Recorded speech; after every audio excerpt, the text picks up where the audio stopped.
এটাই আমাদের অনেক ভাগ্য যে মার্কিন যুক্তরাষ্ট্র এবার ভারত বিরোধিতা করছে না। কারণ বলছি আমি, ড্রোন ব্যবহারের ক্ষেত্রে নতুন কি দিক উঠে আসছে এবং একটা ড্রোনের মাধ্যমে কতটা ভয়ঙ্কর আঘাত হানা যায়। প্রাইম মিনিস্টার কি বলল কোনো মানে রাখে না। আপনি খালি কথা শুনবেন আসিম মুনির ও কি বলছে, আপনি কথা শুনবেন আইএসআই চিফ সে কি বলছে, আর আপনি কথা শুনবেন এই জিহাদি মৌলবাদী দলগুলোর লিডাররা কি বলছে। ভারতের মানে সশস্ত্র বাহিনী হঠাৎ করে আজকে পৃথিবীকে চমকে দিচ্ছে, এমন সক্ষমতা দেখাচ্ছে। এর পেছনে মানে কি রাজ আছে, মানে এর পেছনে কি আছে যেটা আজকে সাধারণ মানুষ সারা পৃথিবী চমকে যাচ্ছে দেখে। যদি সত্যি সত্যি পরমাণু যুদ্ধে যাওয়া হয় বা পাকিস্তান যদি চলে যায় মরিয়া হয়ে, তাহলে সেক্ষেত্রে কি মানুষ বাঁচবে যদি একটা পরমাণু বিস্ফোরণ হয় এখানে কলকাতা বা দিল্লি কোথাও? দেখুন, আমি চেষ্টা করছিলাম আপনার প্রশ্নটাকে পাশ কাটিয়ে যাওয়ার, আর আপনি এমন চেপে ধরলেন অক্টোপাসের মতো যে আমি এবার সোজাসুজি খেলছি। আমি অনেক রেভলিউশনারি মানুষজন চিনি যারা একটু মধু আর ঘি খাবার পরে তারা একদম পাল্টে গেছে। তাদের মধ্যে গায়ক আছে, কবি আছে, এবং একসময় তাদের সাথে আমরা পা মিলিয়েছি, আমাদের পরিবারের লোকেরা পা মিলিয়েছে, এবং তারপরে দেখেছি একটা নীলবাতি গাড়ি বা একটুখানির জন্য তারা পোস্ট পাওয়ার জন্য তারা একেবারে পাল্টে গেছে। টার্মিনোলজি আপনি যেটাই বলুন, যুদ্ধ বলুন, অপারেশন সিন্দুর বলছি আমরা, ব্যাপারটা তো এক, যে দুটো দেশ একটা সংঘাতে জড়িয়ে পড়েছে। দুটো দেশের রাজনৈতিক শক্তি, সামরিক শক্তি, কূটনৈতিক শক্তি এবং সামাজিকভাবে মানুষেরা, অর্থনৈতিক সব কিছু জড়িয়ে পড়েছে। তো যুদ্ধ বলুন আর অপারেশন বলুন, ব্যাপারটা হচ্ছে যে দুটো দেশ এখন একটা মোটামুটি রেষারেষির জায়গার চূড়ান্ত জায়গায় পৌঁছে গেছে। আজকে একটু আগে তো আমরা ব্রিফিং শুনলাম, আমাদের ডিফেন্স মিনিস্ট্রি আর external affairs minister combined briefing যেটা হলো। তো পরিস্থিতি তো বেশ খারাপের দিকেই আছে এখন। শর্তটা ছিল যে সন্ত্রাস দমন এবং ভারতের বিরুদ্ধে সেই F-16 ব্যবহার করার পরে কি মার্কিন কোপে এবার পাকিস্তান পড়তে পারে? আপনার কি মনে হয়? আমার মনে হয় না মার্কিন কোপে পাকিস্তান পড়বে। এটাই আমাদের অনেক ভাগ্য যে মার্কিন যুক্তরাষ্ট্র এবার ভারত বিরোধিতা করছে না। কারণ বলছি আমি একটু বুঝিয়ে, মার্কিন যুক্তরাষ্ট্র তাদের নিজের স্বার্থ বোঝে, এবং তারা কোনো দিন যেটা মোরাল বেসড মানে মোরালিটি বেসড পলিটিক্স কোনো দিন করেনি। দের national interest of America is মানে সুপ্রিম। তাতে তারা একসময় পাকিস্তানের সাথে ভীষণ বন্ধুত্ব পাকিয়েছিল কোল্ড ওয়ারের সময়, যখন পাকিস্তানের মধ্যস্থতায় আফগানিস্তানের মুজাহিদিনকে তৈরি করে রাশিয়াকে ভেঙে টুকরো, সোভিয়েত ইউনিয়নকে ভেঙে টুকরো করে দেওয়া হলো, যেটা আজকে আমরা রাশিয়া বলি। এবং তারপরে দেখা গেল কি, যে একটা সময় যখন এই দৈত্যটা ওদেরই এসে কামড়ালো, আমি টুইন টাওয়ারের কথা বলছি, 9/11-এর কথা বলছি, তারপর থেকে ওরা পাকিস্তানের সাথে দূরত্ব রচনা করেছিল। বাট প্রীতি কিন্তু যায়নি। কারণ আপনি দেখেছেন যে একটা IMF, যেটা মোটামুটি মার্কিন যুক্তরাষ্ট্রই কন্ট্রোল করে, তারা 1 + 1.3 $2.3 বিলিয়ন লোন দিল পাকিস্তানকে এই সময়, যেখানে ভারত তীব্রভাবে প্রতিবাদ জানাচ্ছিল যে পাকিস্তান এই পয়সাগুলো নিয়ে পুরোপুরি সন্ত্রাসবাদের জন্য খরচা করছে। আচ্ছা, ড্যানিয়েল পার্ল বলে যিনি সাংবাদিক ছিলেন, তার শিরচ্ছেদের ঘটনা তো আমরা সারা পৃথিবী দেখেছি। আমেরিকার ছিলেন, তার মানে হত্যাকারীদের মধ্যে একজনকে ভারত কালকে খতম করলো। আপনি কি কোথাও দেখেছেন যে ইউএসএর থেকে বিরাটভাবে কোনো ধন্যবাদ জ্ঞাপন হয়েছে টপ লেভেল থেকে? কিছু না। ড্যানিয়েল পার্লের যিনি বাবা, তিনি একটি আমাদের জাতীয় টিভি চ্যানেলে এসে থ্যাংক ইউ বলেছেন। সেরকমভাবে তো দেখছি না। ফলে এখানে একটা দ্বিচারিতা আছে। তৃতীয় বিশ্বের মানুষগুলো এই দ্বিচারিতায় প্রথম বিশ্বের মানুষদের কাছে চিরকাল এক্সপ্লয়েটেড হয়েছে। যারা আমাদের থেকে, যে রাষ্ট্রগুলো কোহিনূর চুরি করে নিয়ে গিয়ে ধনধান্যে পুষ্পভরা বানিয়েছে নিজেদের দেশের, যারা নীলকর সাহেবদের দিয়ে আমাদের দেশের মানুষদের পাঠাতো, তারা আমাদের এখন জ্ঞান দেয় যে হিউম্যান রাইটস কাকে বলে, যুদ্ধ করো না, এরকম তো হচ্ছে। আমাদের একটা এইবার ভাগ্যটা ভালো যে মার্কিন যুক্তরাষ্ট্র এমন একটা জায়গায় এসছে যেখানে পলিটিক্যাল লিডারশিপ কিছুটা হলেও আমাদের সাথে আছে। আরেকটা ভাগ্য ভালো যে আমাদের দেশের রাজনৈতিক যে ব্যবস্থা এখন আছে, তারা অত্যন্ত দৃঢ়তার সাথে, যেটা আমরা ইন্টারন্যাশনাল ডিপ্লোমেসি বলি, সেইটাকে শক্ত করে ধরে রেখেছে, উন্নত করেছে, এবং আমাদের অর্থনীতি অত্যন্ত ভালো করেছে। ফলে একটা যুদ্ধ লড়াই করবার জন্য টাকা প্রয়োজন হয় অন্যান্য দেশের সাপোর্ট। সেইটা আমাদের এখন পুরো দমে দেখতে পাচ্ছি আমি, যেটা আমি আগে দেখিনি। 30-40 বছর ধরে আমি এই সব নজর রাখছি, এতটা আমি দেখিনি যেখানে ইসলামিক দেশগুলো ভারতের পাশে দাঁড়িয়েছে। আমি বড় বড় ইসলামিক দেশের কথা বলছি, ছোটোখাটো বাংলাদেশ, পাকিস্তান, সিরিয়া, লেবানন, তুর্কি, এগুলোর কথা আমি ইউএইর কথা বলছি, সৌদি আরবের কথা বলছি, কাতারের কথা বলছি। তারা তো একদম 100% আমাদের প্রধানমন্ত্রী এবং আমাদের রাষ্ট্রশক্তি, আমাদের ফরেন এক্সটার্নাল অ্যাফেয়ার্স মিনিস্টার তার পাশে দাঁড়িয়েছে। স্যার, আপনি যেটা একটু আগে বলছিলেন যে আমেরিকার এবারে একটু সুরটা অন্যরকম, এবার আমার প্রশ্নটা অন্য জায়গায়, যে আমরা দেখছিলাম যে মোদিজি প্রায়ই বিভিন্ন দেশে ঘুরে বেড়াচ্ছেন, বিভিন্ন দেশের রাষ্ট্রপ্রধানদের সাথে কথা বলে বেড়াচ্ছেন, এবং আজকে আমরা যখন যুদ্ধের সময় দেখতে পাচ্ছি যে ম্যাক্সিমাম দেশ এবং আমেরিকার পক্ষে অতটা ট্যাঁফও করা সম্ভব হচ্ছে না ভারতের বিরুদ্ধে গিয়ে, কারণ মোটামুটি ভারত যে সমস্ত অস্ত্রশস্ত্র ব্যবহার করছে সেগুলোর যে প্রযুক্তিগতভাবে ভারত নিজে যথেষ্ট স্বনির্ভর হয়েছে, এবং সেখানে বেশ খানিকটা সাহায্য করছে রাশিয়া, মানে আমেরিকার চিরশত্রু সেই রাশিয়া বেশ খানিকটা সাহায্য করছে, এবং ইসরায়েলও ভারতের পাশে রয়েছে। সেই রকমভাবে কিন্তু ভারত আমেরিকার ওপর ডিপেন্ডেন্ট নয়, এবং অর্থনীতিগতভাবেও কিন্তু ভারত মোটামুটি নিজের ক্ষমতাতেই যুদ্ধটা করছে, আমেরিকার ওপর কোনোভাবে ডিপেন্ড করছে না। এই কারণেই কি আমেরিকার পক্ষে এখন অতটা বেশি ভারত বিরোধিতা করা সম্ভব হচ্ছে না? তার কারণ এই কূটনৈতিকভাবে ভারত একটা স্ট্রং পজিশনে রয়েছে, এবং আগামী দিনে ভারত একটা প্রথম সারির শক্তি হিসেবে আত্মপ্রকাশ করতে চলেছে, এটা বুঝতে পেরেই কি আমেরিকা এখন পাকিস্তানের পক্ষ নিয়ে অতটা কথা বলতে পারছে না?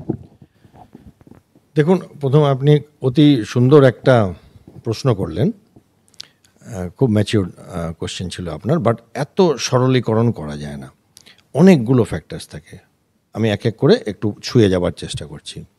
প্রথম কথা হচ্ছে যে আমেরিকা চায় যে চীনের যে আগ্রাসন হচ্ছে তাদের জায়গাটা নেবার জন্য সেটা যতটা পারে দিলে, বা যদি সেটা ঘেঁটে যায়, চীন চেষ্টা করছে সারা পৃথিবীর দাদাগিরি করবে চীন, এবং অনেকটা তো তারা সাকসেসফুলও এখন যদি দেখেন। এবার আমেরিকা সেখানে চীনের এই আগ্রাসী মনোভাবকে জবাব দিতে পারবে আমাদের এই খণ্ডতে, গ্লোবাল সাউথ যেটাকে বলে, হচ্ছে ভারত। কারণ পাকিস্তান খুব ছোট দেশ, বাংলাদেশ খুব ছোট দেশ, আশেপাশে সব ছোট দেশ, নিউক্লিয়ার পাওয়ার খুব কম এমনিতেই পৃথিবীতে। দ্বিতীয় কথা, অর্থনৈতিকভাবে আমরা বিশাল দেশ, একটা কারণ। দ্বিতীয় কারণ, আমেরিকা নিজে এখন টেররিজমের একটু শিকার হয়েছে, ফলে তারা এখন বুঝতে পারছে যেটা ওরা করেছিল আমার কোল্ড ওয়ারের টাইমে, সেটা ভুল হয়েছিল। আরেকটা কিন্তু যেটা আপনি বললেন, আমরা কিন্তু আগের যুদ্ধটায় 71-এ যখন যুদ্ধ করি, আমরা আমেরিকার থেকে কোনো সাহায্য নিইনি, বরঞ্চ তারা বিরোধিতা করেছিল। এখন কিন্তু আমরা আমেরিকার অনেক ইকুইপমেন্ট ব্যবহার করছি, অনেক helicopters, transport plane, CJ-130 Hercules, Apache, Huey Cobra helicopters, অনেক অনেক আরও, আমি পরপর নাম বলে যেতে পারি, বাট সেগুলো মানে টেকনোলজিক্যাল থিংস আর কি। সো আমার মনে হয় না আমেরিকা নিজের স্বার্থ দেখছে। আরেকটা হচ্ছে, পৃথিবীতে এখন ভারত একটা খুব বড় বাজার। বহু আমেরিকান কোম্পানির মালিকেরা, তারা তো আমেরিকান লবিটাকে চালায়, তারা বিক্রি করবে কোথায়? আপনি কোক বলুন, পেপসি বলুন, এরকম তো এত 1.4 বিলিয়ন পিপল ইটিং দেয়ার স্টাফ, সেইখানে আমেরিকা ঘাটতে চায় না, কারণ ট্রাম্প একজন বিজনেসম্যান, হি আন্ডারস্ট্যান্ডস বিজনেস। আরেকটা ব্যক্তিগত বন্ধুত্বের ব্যাপারও তো আছেই, ওটা সবসময় থেকে যায়, পার্সোনাল ফ্রেন্ডশিপ। তো সব কিছু মিলিয়ে এখন আমাদের একটু, এবং ওনার যেটা আপনি যেটা বললেন যে এতবার বিদেশে গেছেন উনি, তো সব কিছু মিলিয়ে আমাদের এখন একটু দেখা যাচ্ছে, সুদিন এসছে যে ভারতের মানুষ কথা শোনে, ভারতের মন্ত্রীদের, ভারতের শান্ত্রীদের বডি ল্যাঙ্গুয়েজ দেখে বোঝা যাচ্ছে যে একটা মেজার্ড অ্যারোগেন্স বা মেজার্ড কনফিডেন্স তাদের মধ্যে এসছে, যেটা আমি আগে দেখতাম না। দুটো পরমাণু শক্তিধর দেশ, মানে পাকিস্তান নিজেও কিন্তু যথেষ্ট মানে পরমাণু শক্তিধর দেশ হিসেবে নিজেকে ক্লেম করে, এবং তার প্রমাণও আছে। তো পরমাণু শক্তিধর দেশ, তাদের মধ্যে ড্রোন যুদ্ধ চলছে, যদিও পাকিস্তানের থেকে আসা প্রত্যেকটা ড্রোনকে ভারত প্রতিহত করেছে, এবং ভারত পাকিস্তান সংঘাতের আবহে দেখা যাচ্ছে ড্রোনের একটা মানে অসাধারণ সামরিক গুরুত্ব তৈরি হয়েছে। এবং নতুন কি কি দিক তাহলে এর থেকে মানে উঠে আসছে, মানে এই ড্রোন ব্যবহারের ক্ষেত্রে নতুন কি কি দিক উঠে আসছে, এবং একটা ড্রোনের মাধ্যমে কতটা ভয়ঙ্কর আঘাত হানা যায়, সেটা যদি একটু বুঝিয়ে বলেন। দুটো জিনিস, আমরা যারা যুদ্ধবিদ্যাটা বুঝি, যারা যুদ্ধ মিলিটারি হিস্ট্রি পড়ি, এবং যারা যুদ্ধ সম্বন্ধে ডাইরেক্ট অভিজ্ঞতা রাখি, আমরা কিছু জিনিস পাল্টে যেতে দেখলাম পৃথিবীতে, যেটা একটা আপনি বললেন ড্রোনস, এটা ওয়ারফেয়ারের ডাইমেনশন চেঞ্জ করে দিল। দ্বিতীয় আরেকটা যেটা বললেন আপনি, আপনি বলেননি, যেটা আমি বলবো সেটা হচ্ছে এয়ার ডিফেন্স। এইটা আমরা ইসরায়েল গাজার ঝামেলাতে খুব ভালোভাবে দেখলাম, এবং ড্রোনসের আমরা বেশ কিছুদিন ধরে দেখতে পাচ্ছি। এবং এই যে ড্রোনস, এটা এর যে ক্যাপাবিলিটি, মানে সেটা সার্ভেলেন্স বলুন, ডাইরেক্ট স্ট্রাইক বলুন, ডেলিভারি বলুন, কোনো জিনিস পাঠিয়ে দিল, কোনো বোম ফেলে দিল, এবং কিছুতে এমন ইউজ হচ্ছে না, এবং এটা ছেয়ে গেছে। এখন আমরা যেটা ভারতের মধ্যে হচ্ছে দেখছি পাকিস্তান থেকে, সেটা ড্রোন সোয়ার্মিং বলে, যে 1000টা ড্রোন পাঠিয়ে দাও, ওরা অ্যামিউনিশন ফায়ার করতে করতে পাগলা হয়ে যাবে, আর ওই 1000টার মধ্যে 10টা এক্সপ্লোসিভ ভরে পাঠাও। এমনি করতে করতে একটা সময় আসবে যে ওদের রসদ হয়তো শেষ হয়ে যাবে। এটা আবার অ্যান্টি ড্রোন টেকনোলজিও প্রচণ্ড বেড়ে গেছে, এবং খুব আনন্দ লাগছে দেখে, জানেন যে এই সবের একদম অগ্রভাগে ভারত দাঁড়িয়ে আছে। এবং আপনি একটু আগে আমেরিকা ভারতের বন্ধুত্বের কথা বলছেন, আমি আমার ব্যক্তিগত মতামত দিচ্ছি, ভারতবর্ষকে একলা চলতে হবে, বন্ধু পেলে ভালো। দ্বিতীয় কথা, ভারতের আমি যতদিন দেখেছি, Russia, Bhutan and to some extent Israel আমাদের একটা পার্মানেন্ট ফ্রেন্ডশিপ আছে, আর বাকির সব স্বার্থসিদ্ধির গল্প। এবং সেই বন্ধুত্বের দাবিটা আমাদের দেশ থেকেও এবার দেখলাম যে খুব ভালোভাবে এই ক্ষেত্রগুলোতে দেখানো হলো। ভুটানে ডোকলাম বলে একটা জিনিস হয়েছিল, আপনি হয়তো পড়েছেন, চায়নাকে নিয়ে ভারত পাশে দাঁড়িয়েছিল, যে fighting with Bhutan means fighting with India, China পেছনে চলে গিয়েছিল। এবার ইসরায়েলের ব্যাপারে তো দেখেইছেন ভারতের উপর কত প্রেশার এসছে, মানে পৃথিবীর এমন দেশ নেই যে ভারতেরকে সমালোচনা করেনি, ভারত স্টুড ফার্ম। এবং আজকে আমরা যে রাডারগুলো ব্যবহার করছি, আমরা যে অনেক কিছু ব্যবহার করছি, তাদের অনেকটাই তাদের দান, টেকনোলজি। আর রাশিয়ার S-400 তো এখন গলিতে গলিতে বাচ্চাদেরও জিজ্ঞেস করলে বলে দেবে S-400, হ্যাঁ, না বুঝেই বলে দেবে। রাশিয়ার S-400 কিনলে আমেরিকা সেই দেশকে সাজা দেয়, এটা নিয়ম আমাদের আমেরিকার। আমি কিভাবে বলবো, সাংবিধানিক বাধ্যকতা আছে যে কেউ যদি S-400 মিসাইল ডিফেন্স সিস্টেম কেনে, তাহলে সেই দেশের সাথে আমেরিকা বাণিজ্যিক চুক্তি আর করবে না, কোনো রকম বাণিজ্যিক সম্পর্ক রাখবে, মানে স্যাংশনস আসবে।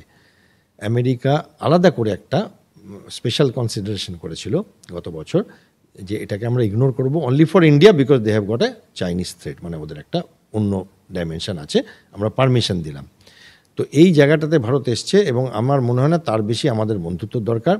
কিছু লোক বন্ধুত্ব করছে অন্য কারণে, তাদের আমরা অনেক টাকার অর্ডার দিচ্ছি, যেমন ফ্রান্সকে আমরা 65,000 কোটি টাকার অর্ডার দিয়েছি, ফ্রান্সের 30-40 হাজার লোক চাকরি পেয়ে গেছে।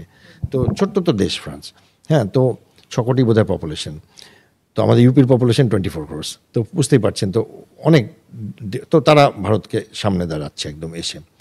আর কিছু লোক মানে ভারতবর্ষের ইসলামের একটা অঙ্গ আছে, যারা এই যে উগ্র মৌলবাদী ইসলামিক ব্যাপারগুলো পছন্দ করছে না। ধরুন সৌদি আরবে এখন উল্টো পথে হাঁটছে, যখন ইউএই উল্টো পথে হাঁটছে, তাদের মেয়েদের গাড়ি চালাতে অ্যালাউ করছে, তারা বলছে ওইটা সব কিছু একটু সময়ের সাথে পাল্টাতে হবে।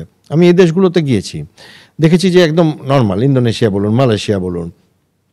আর কিছু দেশ আছে যারা একটা অন্যরকম ভাবমূর্তি তুলে ধরছে, যে আমরা ঘাস খেয়ে থাকবো তাও বোম বানাবো, এরকমটাই। এবার নিউক্লিয়ার অ্যাসপেক্টটা যেটা বললেন, পাকিস্তান একটা নিউক্লিয়ার ব্লাফ তৈরি করছে, আমরা ছায়াযুদ্ধ করব, আমরা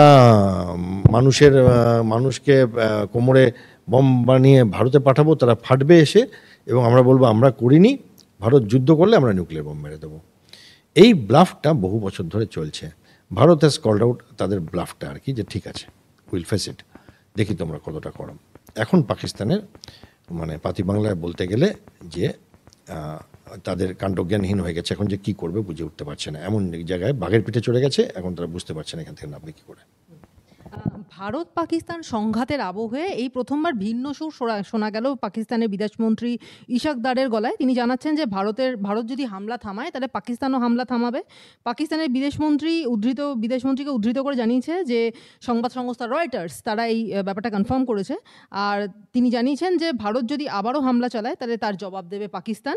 পাকিস্তানের কি তাহলে দম ফুরিয়ে আসছে? মানে এই তো ফাঁকা আওয়াজ মনে হচ্ছে যে ভারত যদি হামলা চালায় তাহলে পাকিস্তান জবাব দেবে।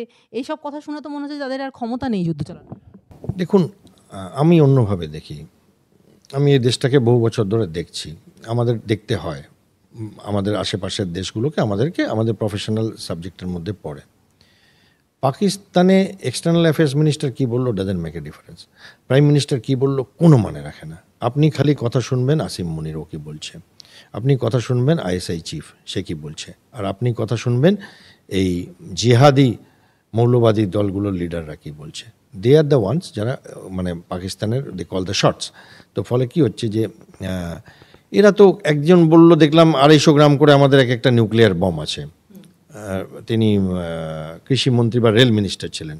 আরেকজন রেল মিনিস্টার বলল আমরা সারা পৃথিবীকে ধ্বংস করে দেবো যদি আমাদের উপর ভারত অ্যাটাক করে। ওদের হোম মিনিস্টার বললেন যে আমরা 30 বছর ধরে পাপ করেছি, এখন ভুল করেছি। বিলাল ভুট্টো প্রথম দিন বললেন সিন্ধু নদী দিয়ে খালি রক্ত বইবে, এখন বলছেন যে আমাদের কিছু ভুল তো পাস্টে হয়েছিল। তো এদের আনপ্রেডিক্টেবল। এদের একটাই কমন ফ্যাক্টর আছে, এদের সবার বিদেশে বাড়ি আছে এবং এরা সবাই পালিয়ে যাবে। থেকে যাবে কিছু গরিব মানুষ, আর থেকে যাবে যারা কিছু করে উঠতে পারেনি তারা, এবং দেশটা ধ্বংসের দিকে আস্তে আস্তে চলে যাচ্ছে। স্যার, এই প্রসঙ্গে যে আরেকটা মানে ব্যাপার উঠে আসছে যে আজকে পাকিস্তানের ওপর ভারত অ্যাটাক যখন করেছে, ভারতের দিক থেকে কিন্তু ভারতের সমস্ত নাগরিক একসঙ্গে একজোট হয়ে, যতই নিজেদের মধ্যেকার বিভেদ থাক না কেন, তারা একজোট হয়ে ভারতীয় সেনাবাহিনীর পাশে রয়েছে। কিন্তু পাকিস্তানের ক্ষেত্রে সেটা নয়। তার কারণ পাকিস্তানে একদিকে খাইবার পাখতুনখোয়া আলাদা হচ্ছে, অ্যান্ড আর একদিকে বালুচিস্তান আলাদা হচ্ছে, আর একদিকে সিন্ধ আলাদা হচ্ছে, এবং এখন সোশ্যাল মিডিয়াতে একটা হাসাহাসি চলছে যে এই 3টে প্রদেশ আলাদা হয়ে গেলে বাদবাকি যা থাকবে তাই নিয়ে নাকি বাদবাকিস্তান বলে কিছু একটা তৈরি হবে। তো আমার কাছে আপনার প্রশ্ন হচ্ছে যে এই যে অঞ্চলগুলো এরা পাকিস্তানি সেনাবাহিনীকে এতটা কি করে মানে ইগনোর করছে, বা এদের কাছে কি এমন ব্রহ্মাস্ত্র রয়েছে যা দিয়ে পাকিস্তান পর্যন্ত এদেরকে ঘাঁটাতে সাহস পাচ্ছে না? না, ঘাটাতে তো সাহস পাচ্ছে। এরা এদের অত্যাচারে পাগল হয়ে গেছে। এক সময় যেমন নীলকর চাষিদের অত্যাচারে পাগল হয়ে পশ্চিমবঙ্গ থেকে হাজার হাজার বিদ্রোহী মানুষ বেরিয়ে আসেন এবং আন্দামান সেলুলার জেলে তাদের পাঠানো হয়। তো এদের এমন নির্মমভাবে শোষণ করেছে। এদের খুব প্রচণ্ড বালুচিস্তান, আমি জানি না আপনি জানেন কি না, পাকিস্তানের 46% ল্যান্ড হচ্ছে বালুচিস্তান। আলাদা হয়ে গেলে ওদের হাতে রইলেও পেন্সিল হয়ে যাবে, 44% থেকে যাবে। প্রচুর মিনারেল রিচ জায়গা এদের এক্সপ্লয়েট করেছে, এবং সেইখানে এখন তারা এত বছরের সহ্য করতে করতে লাস্ট 7-8 বছরে তারা এমন একটা জায়গায় এসেছে যে আমরা মরে যাবো তা পাকিস্তানের সাথে থাকবো না। এবং ওরা রোজ বম ব্লাস্ট করছে, এবং দে আর অল ফাইটার্স। আপনি যদি এই বেল্টটা দেখেন না, I am talking of Balochistan, Afghanistan, এই এরিয়াগুলো, দে আর হার্ডকোর ফাইটার্স। হ্যাঁ, এদের ঘোড়া, জলহীন অবস্থা এবং টাফ লাইফ এদেরকে একটা যুদ্ধংদেহী মনোভাবে থাকে। এবং আফগানিস্তানে তো দেখেইছেন কোনো সাম্রাজ্য কোনোদিন আফগানিস্তানকে দখল করতে পারেনি, আমেরিকাকে কী হাল করে ছেড়ে দিল। তো ফলে এরা এখন সবাই মিলে বলছে যে বালুচিস্তানে আমরা স্বাধীন হয়ে যাব। এটা মানে আপনি যে নামগুলো দিলেন যে সিন্ধ আর খাইবার পাখতুনখোয়া, গিলগিট বালতিস্তান আর পাঞ্জাব, তো এবার সিন্ধ আর খাইবার পাখতুনখোয়া এখনও অতটা পাকেনি, আর বালুচিস্তান একদম পাকা ফল, যে কোনো দিন গাছ থেকে পড়বে।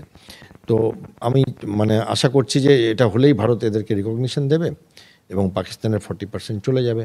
আমরা যদি পিওকেটা নিয়ে নিই তাহলে আরও 7-8% চলে যাবে। হাতে থাকবে ওই পাঞ্জাবি মানসিকতার পাঞ্জাবি মুসলিম পাকিস্তানের, যারা ধরাকে সরা জ্ঞান করে ভারতবর্ষের সঙ্গে এমন উদ্ভট পরিকল্পনা করে আসছে গত 70 বছর ধরে। প্রতিটায় হারছে, প্রতিটায় অসম্মান হচ্ছে, প্রতিটায় ভারত ছেড়ে দিচ্ছে, আবার কিছুদিন পরে আঘাত করবার চেষ্টা করছে। এটাই ইতিহাস দেখে আসছি। আপনি 48 বলুন, 47, 48, 65, 71, তারপরে আপনি কার্গিল যুদ্ধ বলুন, সিয়াচেন গ্লেশিয়ার বলুন, এবং রেকর্ড করে হাঁটছে তারা, এবং রেকর্ড করে আবার তারা এই করছে। তো এইবার ভারত মনে হয় এবারে এই একটা ফাইনাল কিছু করবার চেষ্টায় আছে। ভারতের 15টি সামরিক ঘাঁটিকে লক্ষ্য করে পাকিস্তান ড্রোন হামলা চালিয়েছে এবং তাতে পাকিস্তান তেমন সুবিধা করতে পারেনি, কারণ ভারতের অসাধারণ যে মানে এয়ার ডিফেন্স সিস্টেম, যেটা আমরা মানে 3 দিন ধরে দেখছি, প্রায় আয়রন ডোমের ফিল দিচ্ছে ব্যাপারটা, এতটাই মানে শক্তিশালী। এখন প্রশ্নটা হচ্ছে যে আকাশ সুরক্ষা ব্যবস্থায় পাকিস্তানের সমস্ত হামলাকে মাঝ আকাশেই ধ্বংস করে দেওয়া হয়েছে। ভারতের মানে সশস্ত্র বাহিনী হঠাৎ করে আজকে পৃথিবীকে চমকে দিচ্ছে এমন সক্ষমতা দেখাচ্ছে। এর পেছনে মানে কি রাজ আছে, মানে এর পেছনে কি আছে যেটা আজকে সাধারণ মানুষ সারা পৃথিবী চমকে যাচ্ছে দেখে? একদম, দেখুন এই যে ড্রোন, আর আমরা আমাদের ভাষায় ড্রোন বলুন বা কোনো মিসাইল বলুন বা কোনো ফাইটার এয়ারক্রাফট বলুন, তারা যখন কিছু ছুটছে আমাদের দিকে সেটাকে আমরা প্রজেক্টাইল বলি। তো এই প্রজেক্টাইলগুলোকে অনেক দূরে, আমাদের থেকে অনেক দূরে নষ্ট করে দেওয়াটাকে আমরা এয়ার ডিফেন্স বলি, রাইট? তো এই পুরো জিনিসটা, যাতে ড্রোন এবং ফাইটার এয়ারক্রাফট এবং মিসাইল, যে কোনো আনম্যান্ড এরিয়াল ভেহিকেল হোক, সেগুলোকে আটকে দেওয়াটাকে আমরা বলি ইন্টিগ্রেটেড এয়ার ডিফেন্স অ্যাপ্রোচ। তো এইখানে কম্পিউটার থাকে, রাডার্স থাকে, সেন্সার্স থাকে, মিসাইলস থাকে, গানস থাকে, সব মিলিয়ে একটা ভেরি কমপ্লিকেটেড একটা সিস্টেম অফ অ্যারেঞ্জিং থিংস, যে যখন যেটা লাগবে তখন সেটা। ধরুন একটা এক্সাম্পল দিচ্ছি, ধরুন একটা এয়ারক্রাফট উঠলো আমাদের দিকে বা একটা মিসাইল উঠলো আকাশ থেকে, তো ওটাকে আইডেন্টিফাই করা, ট্র্যাক করা, ডিটেক্ট করা এবং ডেস্ট্রয় করা। এবং ডেস্ট্রয় করার মধ্যে দু রকমের হয়, একটা হচ্ছে সফট কিল, মানে ওটাকে আপনি ফাটালেন না, ওটাকে জ্যাম করে দিলেন, ওটা পড়ে গেল, বা ওটাকে কন্ট্রোল নিয়ে নিলেন করে আপনি আপনার দেশে ল্যান্ড করে দিলেন ওটাকে, কোনো ড্রোনকে। আর একটা হচ্ছে হার্ড কিল, আপনি এক্সপ্লোসিভ পাঠিয়ে দিলেন, ও পড়লো। এইগুলো ভারত সত্যি খুব ভালো করছে এবং আমিও নিজে সারপ্রাইজড যে আমাদের এই ক্যাপাবিলিটি এখন আছে। আমি নিজে এতদিনের মিলিটারির স্টুডেন্ট হয়ে এবং সেনাবাহিনীর ভারপ্রাপ্ত অফিসার হয়েও আমি নিজে সারপ্রাইজ যে this is our capability today, international capability, better than best আর কি। এবং সেখানে সব সময় কিন্তু 100% সেফ হবে না। আমরা 75% to 90% যদি হয় আমরা বলি ফ্যান্টাস্টিক, সেখানে এখন অবধি 100% চলছে প্রায়। কালকে বোধহয় একটা দুটো ঢুকে গিয়েছিল, একটা সময় আসবে আরও কিছু ফাটবে। But as of now the air defence umbrella বলি আমরা, এটা ফ্যান্টাস্টিক। এতে এয়ারফোর্স আছে, আর্মি আছে, নেভি আছে, আমাদের গানস আছে, মিসাইলস আছে, S-400 আছে, ZU-3 আছে, L-70 আছে, শিলকা আছে, একটা complex jargon of computers, রাডার্স and all which is giving us this cover. এটা সত্যি, এটার জন্য প্ল্যানিং কিন্তু একদিনে হয় না। মানে আপনার এমন না যে আপনার কাছে 500 কোটি টাকা কেউ দিল যে কিনে আনো বাজার থেকে, লাগিয়ে দাও। ট্রেনিং কোথায়, কে চালাবে? সেই ট্রেনিংগুলো আগে হয়েছে, তার মানে সেই জিনিসগুলো কেনা আগে হয়েছে। তাহলে কোথাও একটা আমাদের ডিমান্ড ডিফেন্সের আর আমাদের অর্থনীতির ক্ষমতা আর রাজনৈতিক ইচ্ছা শক্তির একটা সমন্বয় আমরা আজকে দেখতে পাচ্ছি এয়ার ডিফেন্সের মধ্যে, অন্তত আমি দেখতে পাচ্ছি।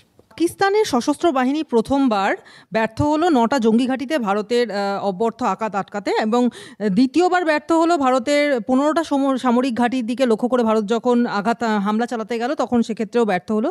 তৃতীয়বার ব্যর্থ হলো লাহোর, করাচি, রাওয়ালপিন্ডি সহ বিভিন্ন এলাকায় ড্রোন আক্রমণ আটকাতে, এবং ব্যর্থ হলো লাহোরের এয়ার ডিফেন্স সিস্টেম সেটা রক্ষা করতে। চতুর্থবার ব্যর্থ হলো ভারতের 36টি জায়গায় ড্রোন এবং ক্ষেপণাস্ত্র হামলা চালাতে গিয়ে। এই ব্যর্থতার কারণ কি সেই মেড ইন চায়না অস্ত্র? দেখুন, পাকিস্তান প্রথম কথা নিজেদের ডিফেন্স প্রোডাকশন কিছু নেই। তারা সম্পূর্ণরূপে সব কিছুর জন্য বিদেশের মাটির থেকে নেয়। আমরা যেমন কিছু সম্পূর্ণরূপে নিজেরা বানাই, যেমন আকাশ মিসাইল কালকে আপনারা দেখছিলেন, খুব ভালো কাজ করছিল, ওটা আমাদের বানানো। অনেক ট্যাঙ্ক আছে, অনেক কিছু আছে আমাদের। আমরা অন্যান্য দেশকে ব্রহ্মোস মিসাইল এক্সপোর্ট করছি এখন, অনেকগুলো দেশ কিনেছে আমাদের BrahMos missile. We are A defence exporter now, but পাকিস্তানের সবই ইম্পোর্ট। এবার কখনো তারা তুর্কির থেকে নিচ্ছে, কখনো চীনের থেকে নিচ্ছে, কখনো আমেরিকার থেকে নিচ্ছে। আমার যতটুকুনি জানা আছে যে এয়ার ডিফেন্স সিস্টেম তাদের একেবারে মানে ঠকানো হয়েছে, আমি যতটুকুনি বুঝতে পারছি। এইরকমভাবে হাল ছেড়ে দেওয়াটাই এয়ার ডিফেন্স সিস্টেম আমি মানে ভাবতে পারছি না কোনো যে দেশ ডিফেন্সে এত টাকা পয়সা লাগিয়ে বসে আছে তাদের অবস্থা। আজকে আমাদের যেমন 5টা ঘাঁটিতে গিয়ে এয়ার ডিফেন্স সিস্টেমের তছনছ করে এসছে ভারতের মিসাইলস। আমি যেটা এক্সটার্নাল অ্যাফেয়ার্স মিনিস্ট্রি বললেন তাই জন্য আমি বলছি আর কি। এবং 2টো রাডার, এবং ওরা বলেছে আমরা খালি মিলিটারি টার্গেট নিয়েছি, অ্যান্ড অ্যামিউনিশন ওয়েপেন ডাম্প নিয়েছি, আর রাডার স্টেশন নিয়েছি আর কমান্ড অ্যান্ড কন্ট্রোল স্ট্রাকচার নিয়েছি, তার বাইরে আমরা যাইনি। উল্টে পাকিস্তান আমাদের সিভিলিয়ান টার্গেট, হাসপাতাল, স্কুল, এগুলোতে টার্গেট করেছে। তো এটাতে কি হলো, দেখুন পৃথিবীতে ডিফেন্স এক্সপোর্ট একটা বড় ব্যবসা। সেখানে যারা যারা এদেরকে জিনিসপত্র দিয়েছে তারা কিন্তু বেশ মার খেলো ব্যবসাতে। আর যারা যারা ভারতকে দিয়েছে তাদের তো প্রযুক্তিগুলো আমরা দেখতে পাচ্ছি, রাফেল কি করছে, হ্যাঁ, আমরা সুখায়ের কাজ দেখছি, আমরা S-400 দেখছি, যেগুলো বাইরের থেকে কেনা এগুলা, এবং তারা তো তাদের এখন অনেক অর্ডার পাবে। প্লাস ভারতের নিজস্ব তৈরি যেগুলো, সেগুলোর জন্য ভারত এখন অনেক অর্ডার পাবে। রাষ্ট্রপতির পুত্র এবং পাকিস্তান পিপলস পার্টির চেয়ারম্যান বিলাওয়াল ভুট্টো জারদারি, তার থেকে উপপ্রধানমন্ত্রী ইশাক দার এবং প্রতিরক্ষা মন্ত্রী খোয়াজা আসিফ থেকে রেলমন্ত্রী হানিফ আব্বাসি প্রত্যেকে যুদ্ধের হুঁশিয়ারি দিচ্ছেন। এবং প্রত্যেকে তারা এক একজন বলছেন, কেউ বলছেন যে ভারতের সবার গলা কেটে দেবেন, কেউ বলছেন রক্ত সিন্ধু বইয়ে দেবেন। 130খানা পরমাণু বোমা ভারতের দিকে নাকি তাক করে রেখে দেওয়া হয়েছে, এবং প্রচুর তর্জন গর্জন চলছে পাকিস্তানের পক্ষ থেকে। এখন প্রশ্নটা হচ্ছে, আজকে আমাদের দেশে যে পরিমাণ জিনিসপত্র রয়েছে, বা যে পরিমাণ, যেমন ধরুন আজকে যদি একটা বোমা এসে DRDOতে পড়ে, যতটা ক্ষতি হবে তার কোনো ক্ষতি পাকিস্তানের হবে না যদি পাকিস্তানে একটা বোমা পড়ে। আজকে যদি ইসরোতে বোমা পড়ে, তাহলে যা ক্ষতি আমাদের ভারতের হবে সেটা পাকিস্তানের হবে না। এখন আমার প্রশ্নটা হচ্ছে যে যদি সত্যি সত্যি পরমাণু যুদ্ধে যাওয়া হয়, বা পাকিস্তান যদি চলে যায় মরিয়া হয়ে, তাহলে সেক্ষেত্রে ভারতের বেশি ক্ষতি হবে না পাকিস্তানের বেশি ক্ষতি হবে? ওকে, আমি তার আগে দুটো ছোট কথা বলি, তারপর আপনার পয়েন্টে আসছি। আপনি যে মিনিস্টারদের নাম বললেন, তারা কি বলছে? তারা ওইটা বলছে যেটা পাকিস্তানের ISI আর পাকিস্তানের আর্মি চিফ তাদেরকে লিখে দিয়েছে যে আজকে সকালে তোমরা এটা বলবে। তার বাইরে তারা একটা কিছু বললে তাদের মেরে দেওয়া হবে। পাকিস্তানের পলিটিশিয়ানসদের কোনো লোকাল স্ট্যান্ডাই নেই যেটা তারা নিজেদের পকেট থেকে কিছু বলতে পারে। তাদের আর্মির অঙ্গুলি হেলনে চলে, আজ থেকে না, চিরকাল। এবার আসি যে আপনি যে প্রশ্নটা বললেন, হ্যাঁ, যারা ধনী তাদের আঘাত হলে তাদের কষ্টটা বেশি হয়, যারা গরিব তাদের আঘাত হলে তাদের কষ্টটা কম হয়। যে তাদের হারাবার কিছু কম জিনিস আছে, বাট এই ক্ষেত্রে কিন্তু তা না। এই ক্ষেত্রে পাকিস্তান যদি আমাদের করেও ফেলে, প্রথম কথা, করবার জন্য তো এমন না যে পরমাণু বোতাম টিপলো আর উড়ে গেল দিল্লি, তা তো না। বোমটা তো ডেলিভার করতে হবে, ডেলিভারি সিস্টেম লাগে, বোমটাকে অ্যাসেম্বল করতে হবে। সেই টেকনোলজি পাকিস্তানের কাছে যথেষ্ট সন্দেহজনক পারবে কিনা, এবং ভারত তো দেখতেই পাচ্ছেন যে ফাঁকা বসে নেই। দ্বিতীয় কথা হচ্ছে যে এই ক্ষেত্রে এমন না যে আমাদের ক্ষতি হবে, আমাদের ক্ষতি হবে যদি তারা এই বোকার মতো কাজটা করে। পাকিস্তান নিঃশেষ হয়ে যাবে, কিছু থাকবে না, কারণ অ্যাসিওর ডিস্ট্রাকশন আছে এখানে, 1 ইঞ্চি জমি থাকবে না। পাকিস্তান তো ভারতের সব জায়গায় তাদের সব কিছু দিয়ে এখনও পৌঁছাতে পারে না, এবং পৌঁছালেও সেই ক্ষমতা নেই। ভারত এত বড় জায়গা যে আমাদের অনেক ক্ষতি হবে, সত্যিই তো, কিন্তু হবে না। ফলে এই বোকামিটা ওরা করবে না, আমার মনে হয়। এইটা নিয়ে ওরা হম্বিতম্বি করে। এবং আরেকটা ব্যাপার আছে, একটা যদি নিউক্লিয়ার রেসের মধ্যে চলে যায় দুটো এরকম দেশ, তাহলে তো একটা নিউক্লিয়ার উইন্টার আসবে। তো পৃথিবীতে এমন না যে খালি ভারত পাকিস্তানের সীমাবদ্ধ থাকলো। নিউক্লিয়ারে 3টে জিনিস হয়, একটা ব্লাস্ট হয়, একটা হিট হয়, আর একটা রেডিয়েশন হয়। তো হিট ব্লাস্ট পাকিস্তান আর ইন্ডিয়া সীমাবদ্ধ থাকলো, কিন্তু রেডিয়েশন যেদিকে হাওয়া যাবে সেদিকে যাবে, তো সেই দেশগুলো তো চলে যাবে সঙ্গে সঙ্গে, আর কি না। তো ফলে কেউই চাইবে না পৃথিবীতে, এবং আমার মনে হয় চেকস অ্যান্ড ব্যালেন্স আছে পৃথিবীতে। পাকিস্তান এই কাজটা করবার আগে তাদেরকে শেষ করে দেবে। আজকেও যদি দেখেন যে আমার মনে হয় রুবিও, উনি আজকে কথা বলেছেন পাকিস্তানের সাথে যে আপনারা ডিএসকেলেট করুন এক্ষুনি বলে। কি মানুষ বাঁচবে যদি একটা পরমাণু বিস্ফোরণ হয় এখানে কলকাতা বা দিল্লি কোথাও? দেখুন, পরমাণু বিস্ফোরণ নিয়ে বলছি যে এটা নিয়ে এত অযথা উদ্বেগ করবার দরকার নেই। আমাদের systems and checks and balance আছে যাতে এই দিনটা না দেখতে হয়। এবার হচ্ছে সত্যি কি বাঁচবে, দেখুন ডিপেন্ড করে আপনার বোমটার ক্ষমতা কত এবং কোথায় ফাটলো। যেমন যেটা হিরোশিমা নাগাসাকিতে হয়েছিল, 20 কিলোটন বম ফেটেছিল, 7-8 কিলোমিটার রেডিয়াসে সব ভেপোরাইজ হয়ে গেছিল। তার বাইরেও তো অনেক জায়গা আছে, তারা নর্মাল রয়েছিল, ওখানেরও কিছু মানুষ বেঁচে গিয়েছিল। ফলে ওইটা না যে সব ধ্বংস হয়ে গেল, পৃথিবী ধ্বংস হয়ে গেল, সেরকম হয় না। দ্বিতীয় কথা হচ্ছে যে আমার মনে হয় তার থেকে বেশি সতর্ক থাকা দরকার আমাদের মানুষদের, বিশেষ করে পশ্চিমবঙ্গের মানুষদের, যে যদি পাকিস্তানের সাথে যুদ্ধ লাগে তো একটা রেয়ার এরিয়া ওয়ার ওরা করে, যে সাইবার অ্যাটাক করে দিল, টেররিজম করে দিল, এবং বাংলাদেশের কিছু কুখ্যাত টেররিস্টদের মাঝখানে পাকিস্তানের সাথে এত হৃদ্যতা হয়ে গেছিলো বাংলাদেশে যে তারা ছেড়ে দেয়, জেল থেকে ছেড়ে দেয়। তারা ভারত বিরোধী কাজ করবার করেছে, ধরাও পড়েছে কিছু। এবার তাদের মধ্যে স্লিপার সেল অনেক আমাদের পশ্চিমবঙ্গে আছে। তো তারা কি করবে? ব্লাস্ট করা, এই ধরুন আমাদের বিদ্যুৎ সরবরাহ বন্ধ করা, এরকম নানান জিনিস চেষ্টা করতে পারে। বাট আমাদের সরকারের, রাজ্য সরকার এবং কেন্দ্রীয় সরকারের যথেষ্ট চেকস অ্যান্ড ব্যালেন্স আছে এবং সেগুলো এখন তুঙ্গে আছে। তো আশা করছি এই যুদ্ধের সময় তারা খুব একটা কিছু করে উঠতে পারবে না। বাট এই যে দেশের ভেতরে অনেক শত্রু থাকে যারা সাধারণ মানুষের মধ্যে মিলেমিশে থাকে, বাট যখন ডাক আসবে তখন তারা সেই ডাকের সাড়া দেয়। সেইটা আমাদের একটু সবাইকে নাগরিক হিসাবে সচেতন থাকতে হবে। একটা যুদ্ধের আবহ যখন, তখন কিন্তু যে কোনো প্রয়োজনে দেশ ডাকতে পারে সাধারণ মানুষকে যে তোমরাও আমাদের এই কাজে লাগো। তো সেখানে দাঁড়িয়ে প্রত্যেকটা মানুষ যুদ্ধকে মরালি সাপোর্ট করবে, এটাই কাম্য দেশের জন্য। এবং বারবার যখন আমাদের ওপর আক্রমণ হয় তখন আমাদেরকে উত্তর দিতেই হবে। বারবার আক্রমণের পরে আমরা ক্ষমা করে দিতে পারি না, ক্ষমা পরম ধর্ম বারবার হতে পারে না, কয়েকবারের পরে হয়তো হতে পারে। সেখানে দাঁড়িয়ে এই যে গুটি কয়েক মানুষ, তারা সেকুলারিজমের নামে সাধারণ মানুষ যারা এই মানে প্রতি আক্রমণ বা প্রতি উত্তর দেওয়াটাকে মানে সমর্থন করছেন, তাদেরকে ডিমোরালাইজ করছেন, এরা কি অপরাধী নন সমাজের চোখে? দেখুন, আমি চেষ্টা করছিলাম আপনার প্রশ্নটাকে পাশ কাটিয়ে যাওয়ার, আর আপনি এমন চেপে ধরলেন অক্টোপাসের মতো যে আমি এবার সোজাসুজি খেলছি। এদের মধ্যে বেশিরভাগ টাকা পায়, সুযোগ সুবিধা পায়, গাড়ি পায়, কোনো চেয়ারম্যান হয়ে যায় কোথাকার, এবং তারা তখন ওই মধু আর ঘি খাবার জন্য ঠিক ওইটাই বলে যেটা তারা আগে বলতো না। আমি অনেক রেভলিউশনারি মানুষজন চিনি যারা একটু মধু আর ঘি খাবার পরে তারা একদম পাল্টে গেছে। তাদের মধ্যে গায়ক আছে, কবি আছে, এবং একসময় তাদের সাথে আমরা পা মিলিয়েছি, আমাদের পরিবারের লোকেরা পা মিলিয়েছে, এবং তারপরে দেখেছি একটা নীলবাতি গাড়ি বা একটুখানির জন্য তারা পোস্ট পাওয়ার জন্য তারা একেবারে পাল্টে গেছে। ফলে আমি এটা ধর্তব্যের মধ্যে আনি না, কারণ এই যেটা আমাদের কামিনী কাঞ্চন বলে আমাদের শাস্ত্রে, তো এটা তো চলে আসছে মহাভারতের সময় থেকে। তো আমি আর আপনি কে এটাকে আটকাবার? আমি এটা মনে করি যে এটা থাকবে, এটা মেনে নিয়ে আমাদের চলতে হবে, এটা পার্সোনালি নিতে হবে না। আপনি আপনার পরিসরে, আমি আমার পরিসরে যদি ঠিক থাকতে পারি, যে কটা লোক আমাদের বাড়িতে আসে তাদের যদি ঠিক রাখতে পারি, বোঝাতে পারি, সেটাই যথেষ্ট। দেশ তো দেশের কাজ করছে, বাট এটা পে রোলে থাকে। দেখবেন অনেক ইউটিউবার আছে পে রোলে আছে, অনেক মিডিয়া আছে পে রোলে, এবং কারো না কারো পে রোলে লোকে থাকে সাধারণত। একদম কিছুতে নেই, একটা আদর্শবাদী হয়ে চলছে নেতাজির মতো আজকাল কম পাওয়া যায়, বিশেষ করে কলিযুগ তো এখন চলছে।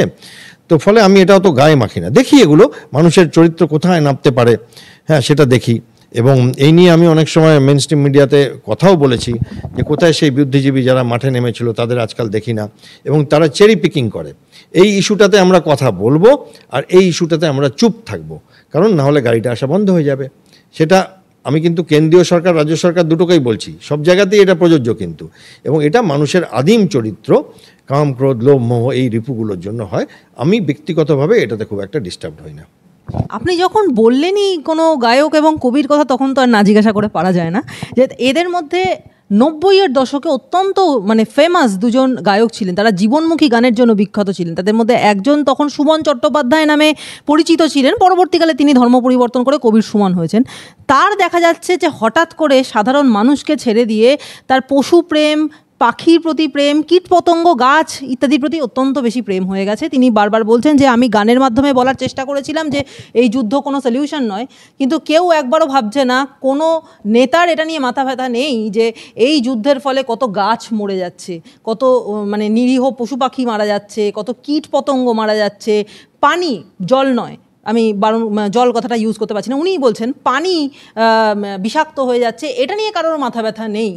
আর আরেকজন জীবনমুখী গায়ক নচিকেতা ঘোষ, নচিকেতা চক্রবর্তী, তিনিও বলছেন যে এই যে যুদ্ধ যেটা হচ্ছে সেটার নেপথ্যে বাণিজ্যিক স্বার্থ রয়েছে। ইতিহাস দেখে সেই গায়কের এই উপলব্ধি হয়েছে যে যুদ্ধ সবসময় বেশি ক্ষতিগ্রস্ত হয় সাধারণ মানুষ, এই একটা কারণে যুদ্ধ নিয়ে আমি আতঙ্কিত। আমার এই দুজনকে নিয়েই প্রশ্ন আপনার কাছে একটাই, যে এই একটু আগে যেটা বলেছিলাম যে আমাদের ওপরে প্রচুরবার আঘাত হয়েছে, এবং প্রচুরবার আমরা এইরকমভাবে দেখিয়েছি যে না আমরা ওদের সঙ্গে ক্রিকেট খেলবো না, বা ওদের সঙ্গে এই বাণিজ্য বন্ধ করে দেব। কিন্তু আজকে যখন ভারত সোজাসুজি চোখে চোখ রেখে উত্তরটা দিচ্ছে যে আমাদের ওপরে আঘাত করলে আমরা 1 ইঞ্চি জমি ছাড়বো না, তখন এদের এত কেন কষ্ট হচ্ছে? মানুষকে নিয়ে চিন্তা নেই, 26টি মানুষ মরে গেল তাকে নিয়ে চিন্তা নেই, উপরন্তু পশু পাখিদের নিয়ে এত চিন্তা পড়ে গেল তাদের। দেখুন, এই প্রশ্নতে তো এর আবার উপায় নেই। আপনি নাম নিচ্ছেন, আমি তাহলে নাম নিয়েই বলছি। সুমন চট্টোপাধ্যায়ের গান আমার খুব প্রিয়, অঞ্জন দত্তের গান প্রিয়। রবীন্দ্রনাথকে সাইডে রেখে সলিল চৌধুরী, রবীন্দ্রনাথের গান, মান্নাদের গান ওগুলো ছেড়ে দিচ্ছি, বাট বাঙালিদের মধ্যে জীবনমুখী আর প্রতুল লাহিড়ীর গান খুব প্রিয় ছিল। এবার গায়ক মানুষ আর ব্যক্তি মানুষ অনেকে বদলে গেছেন এনারা, এবং আমি এখনও রিসেন্টলি সুমনের একটি প্রোগ্রাম হয়েছিল নজরুল মঞ্চে, আমি গিয়েছিলাম, নচিকেতার হয়েছিল, আমি গিয়েছিলাম পয়সা করে, এবং পিছনে চুপচাপ বসে গানটা শুনে চলে এসেছি, জাস্ট গানটা শুনেছি, আর কিছু না। এবং আমি ব্যক্তিগতভাবে মনে করি যে কোথাও এরা হারিয়ে গেছেন। সে প্রতুল মুখার্জি তো, উনি তো মারা গেছেন, আর নেই, বলা উচিত না, বাট সে বাংলার গান গাই এখন একটা জীবনমুখী গান থেকে আমার মনে হয় শেষের দিকে ওনার একটুখানি, মানে আমার এটা ব্যক্তি স্বাধীনতা, আমি বলতেই পারি। আপনারা যদি মোদিকে নিয়ে বলতে পারেন বা আমাদের মুখ্যমন্ত্রীকে নিয়ে কুকথা বলতে পারে লোকে, তো আমার এটা ফান্ডামেন্টাল রাইট দেয়। সেইভাবে আমার মনে হয় অত্যন্ত মানে নম্রভাবে বলছি যে আমার মনে হয় এরা হারিয়ে গেছেন। যেমন নচিকেতার একটা গান আছে, দেখে যা অনির্বাণ কি সুখে বেঁচেছি গান, ওই গানটা এখন ওনার জন্য প্রযোজ্য হয়ে গেছে। সুমন, নচিকেতা, অঞ্জন দত্ত আর বাকি আমাদের যারা বড় বড় ছোটোবেলার আর্টিস্ট, তাদের ছেড়ে দিচ্ছি। এদের গান আমার কাছে একটা সিডি প্লেয়ারে থাকতো কার্গিল যুদ্ধের সময়ও, আমি শুনতাম রাত্রিবেলা, এবং আমি এখনও শুনি, কিন্তু কোথাও এরা হারিয়ে গেছেন। এবং তার জন্য আমার ব্যক্তিগতভাবে কোনো আক্রোশ নেই এদের ওপর, আমি খালি ওই ভালোটা নিই, ওই যে সুরটা, ওইটার আনন্দটা নিই। এবং যখন দেখি, কারণ ইনি সুমন্ত পলিটিক্স জয়েন করেছিলেন, এমপি হয়েছিলেন, এবং নচিকেতাও নিশ্চয়ই সুযোগ সুবিধা পেয়েছেন কিছু, আমি জানি না, বাট আমি গানটা নিচ্ছি, গানটা এখনও ভাল লাগে, এবং নীলাঞ্জনা গানটা খুব ভাল লাগে, হ্যাঁ, এবং ওই দেখে যা অনির্বাণ গানটা খুব ভাল লাগে, এবং সুমনের বহু গান আছে। কিন্তু গ্রাহাম স্টুয়ার্ট নিয়ে যে গান লিখছেন, সেটা উনি আর লিখবেন না কোনো দিন। হোটেলে যদি 16 জন জ্বলে পুড়ে মরে যায় বেড়াতে এসে, উনি লিখবেন না, লিখতে পারবেন না, ওনার সেই সৎ সাহস আমার মনে হয় আর নেই। বাট আমি শিল্পী সুমনকে সম্মান করে যাব, ওনার গান শুনবো। এবং বাকি আপনি যেগুলো বললেন, পশু পাখি ছাড়া আরও অনেক কিছুর ওপরে ওনার আজকাল ঝোঁক হয়েছে, সেগুলো আপনাদের তো শিশুরাও শোনে, তো ফলে আমি এটা নিয়ে বলতে চাইছি না। দেখি, পোস্ট দেখি, দুঃখ লাগে, কষ্ট লাগে, বাট ব্যক্তিগতভাবে আমার কোনো রেশ নেই। তারা তাদের কাজ করছেন, যেমনভাবে ঈশ্বর তাদের, আল্লাহ তাদের বুদ্ধি দিচ্ছেন, তারা কাজ করছেন, এবং আমি এটা মেনে নিয়ে চলছি।